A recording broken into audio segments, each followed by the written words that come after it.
Hello mga bossing, so good morning. Finally, meron na tayong nahanap na bagong place for our Cagayan de Oro City branch. So dito po tayo, only 10 minutes away from SM Uptown, 3 minutes away from Gaisano. So starting point natin dito sa video mga bossing is sa SM Uptown. So as you can see mga boss, we're only around 12 minutes away. Kapag traffic yan mga bossing ha.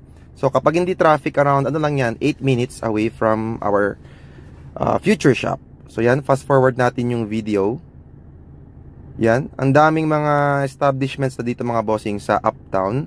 Well-developed area. Jollibee, McDo, lahat ng mga pagkain, mga real estate properties.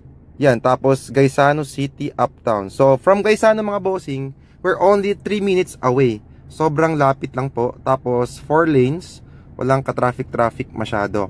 So, this is our shop. Yan, naka-slow mo yan.